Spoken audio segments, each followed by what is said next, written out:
there, my name is Kelly Dell with Off the Beaded Path Beadstore.com. In today's video, I want to show you how to use some of your leftover Ginko beads to make a really quick and easy necklace. So this one is the one I'm actually going to be showing you in the video. It uses all these pretty kind of pastel colors because I am so ready for spring. But know that you can do just about any colors that you want as long as you're happy with how they look together. So let me go ahead and show you what you're going to need to get started.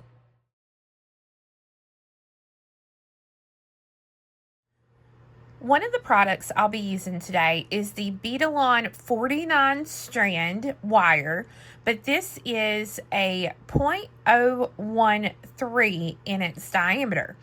So it's got really good flexibility, but it's very, very, very thin.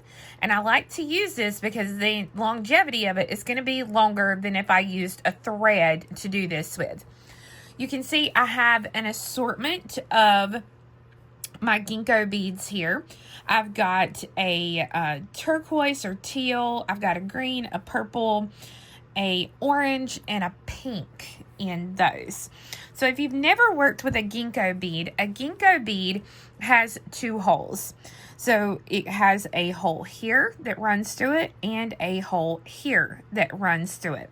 Now, in addition to our Ginko beads, I also have some 15s, my 3mm, my 4mm, and my 11s. Now, the first row that we're going to make is going to be this top row. This is going to be the row closest to the neck. And you can see how they our Ginko beads are going to bump up against each other like this. So I'm going to leave the wire. I'm not going to cut it off yet. I'm going to leave it still on the spool. And I'm going to start on one end. And I'm going to pick up a 15. And you'll notice that my wire is stiff enough. I don't need a needle. I can use my wire as the needle. So a 15, a 3mm bicone, and a 15.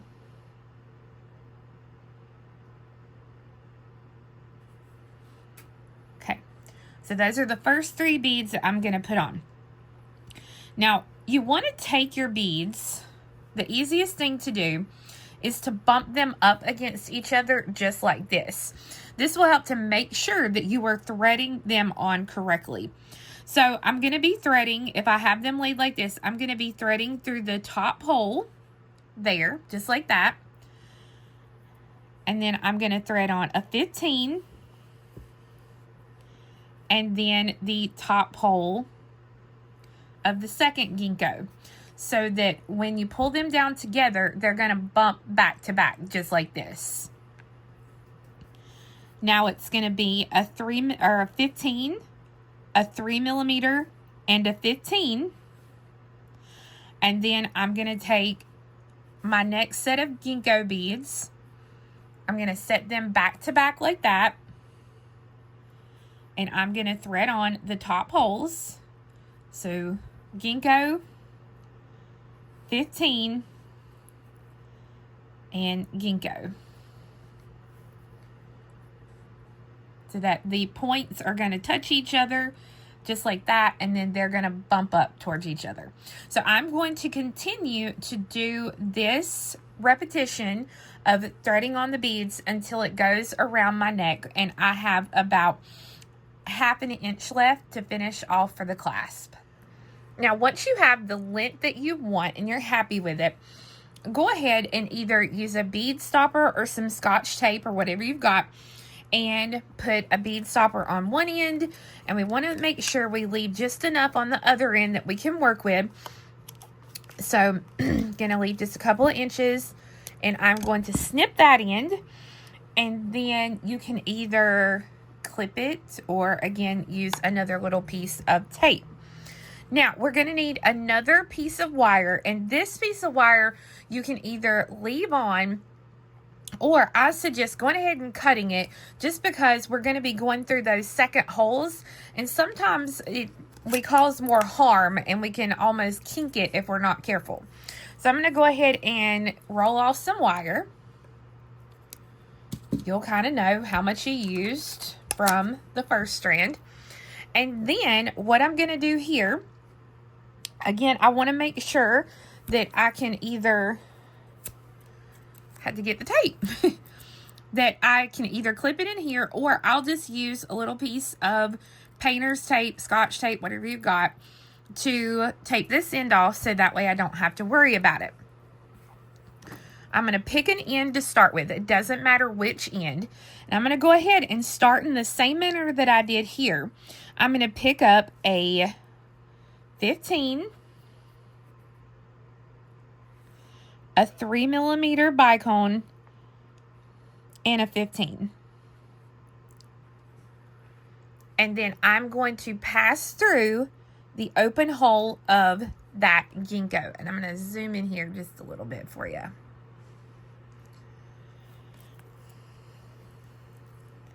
Now, in between the Ginkos that are back to back like this, you're going to thread on a size 11 seed bead and pass through the open hole of the next Ginko. So it's going to look something like that. Here in between the Ginkos that are point to point, you're going to thread on a 15, a 4mm bicone, and a 15. And then we're going to pass through the open hole of the next Ginko. So when you do that, that's what that is going to look like. So I'm going to continue again here when they're back to back like this. This is where we're going to thread on one size 11 and pass through. And then I'm back to point. So I'm going to pick up a 15, a 4mm bicone, and a 15 and pass through the next Ginko. And I'm going to do this all the way around, following this same pattern of beads. Once you have that second strand passed through all of the beads, then what we want to do is we want to come here to the end, and I'm going to take out the wires that are on the one side, and then I can take and clip the ones here on the other side just to keep them together. So here on the end, we have a 15, a 3mm, and a 15. So what we want to do now is we're going to take the two wires together, and if they're not great and even on this end, you can take and trim them to where they're even. Just makes life a little easier. And then I'm going to thread on both wires, so over both wires, a 4mm, a crimp tube, and now I'm using the Beading number 2 crimp tube, which is basically a 2x2. So I've got that. Then another 4mm bicone, and my wire protector. So with the wire protector, we are going to, and that one looks like it's messed up, maybe. Yep, let me grab a different one here. So we're going to pass both wires through one side.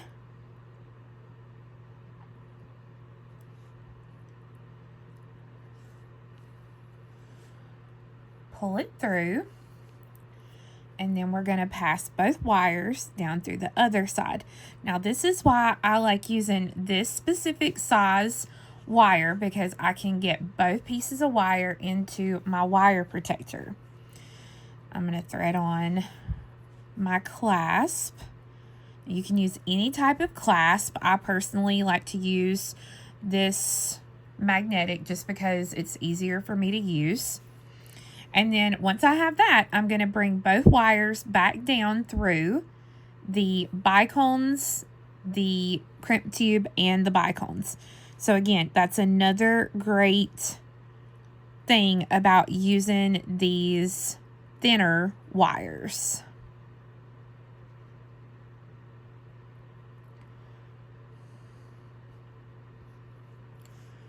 I'm going to go ahead and pull these through.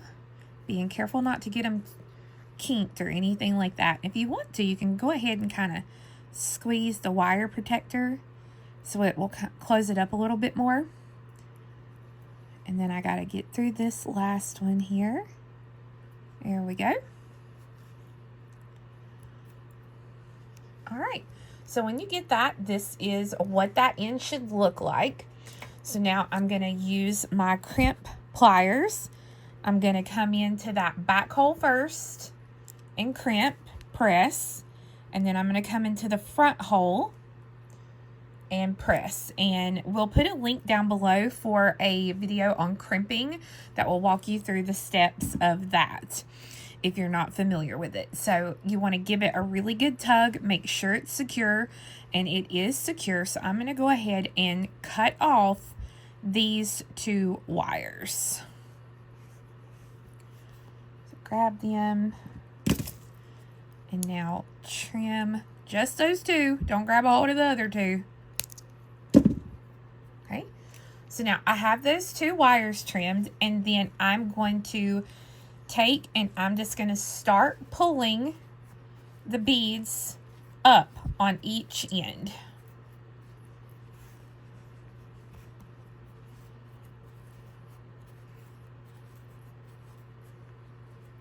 And this is a good time. You can kind of check and go, do I have everything right? Is it all good?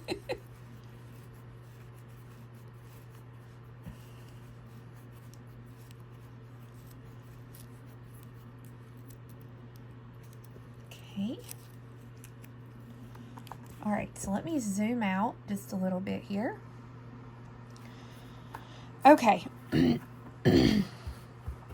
So you can see now I have all of that excess space taken up, and it's laying really nicely.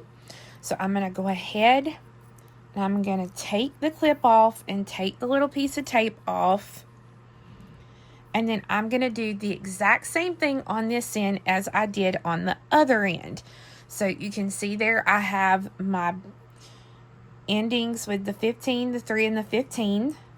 I'm going to go ahead and just trim that just a little bit so that the ends match. Thread on the 4mm off over both pieces, and that one doesn't look right. I think that one's cracked. So we're going to thread that on. Thread on the crimp, and then thread on another 4mm. Now this time I'm going to let them go all the way down, because I want to make sure that when I crimp this that everything is down exactly where it needs to go. So I've got that. Now let me grab another wire protector. Okay, grabbed another one from the stash there.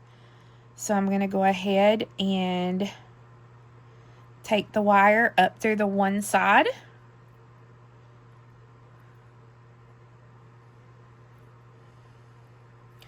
And I'm going to go ahead and bring it down like this. I'm not going to keep it up like I did on the other end.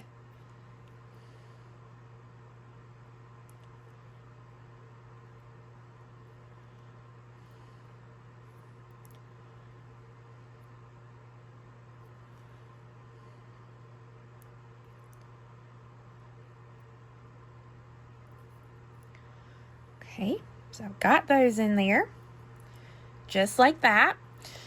Now I'm going to go ahead and grab the other end to my magnet closure, and I'm going to go ahead and thread that on.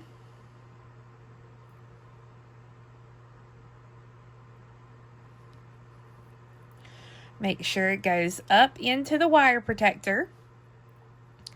And then just like I did a minute ago, I'm going to pass back down through the bicone, the crimp, and the bicone.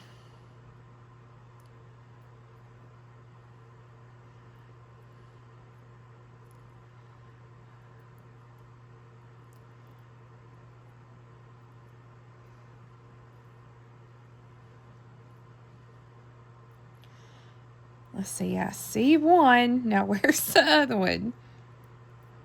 Where's the other wire? Okay, so with that being the case, I'm going to, since I've got the one and I've got it in there, I'm going to go ahead and actually pull that wire there, kind of get it out of the way, and then I'm going to take the other one and I'm going to work it down. If you have to, you can kind of pull this back up a little bit just to loosen it up. There we go. Okay, so I have this, and I'm going to hold the clasp and pull the thread down. Now, before I do anything, I'm going to go ahead and clasp that, and I'm going to take a look at it, make sure it's all laying like it needs to be and it's supposed to be, and it is, and I'm going to double check and make sure that all of my Ginkgos are how they're supposed to be, and they are. So now I know that I can go ahead and I can crimp this crimp,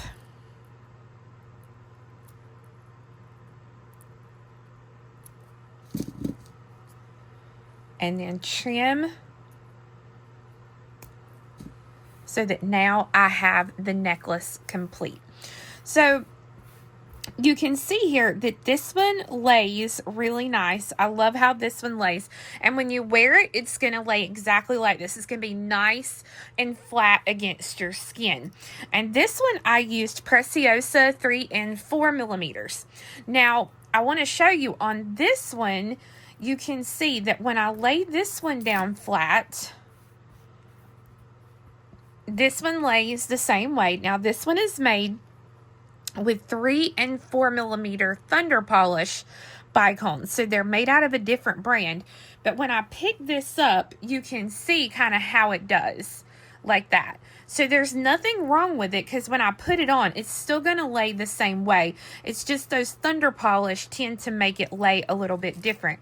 So just be aware of that. So it doesn't matter if it, when you hold it, it's a little wonky, because when you put it on, you lay it flat, it's going to be exactly the same way. So you can see there what the different samples look like using some different color Ginko beads. I just used here what I had in my stash. These were just some Ginkgos left over from another project. So it's a great way to use up those Ginkgos, and it really is quick and easy being able to use that 49 strand wire with that 0.013 diameter. So I hope you enjoyed it. So guys, I hope you enjoyed learning how to make this new quick and easy Ginko necklace. It really is a great way to use up some extra stash that you've got. But don't worry, if you don't have any extra stash of Ginko beads, we have a lot of them over at Off the Beaded Path beadstore.com. So thanks for watching, and come back next time for another fun project. Bye-bye.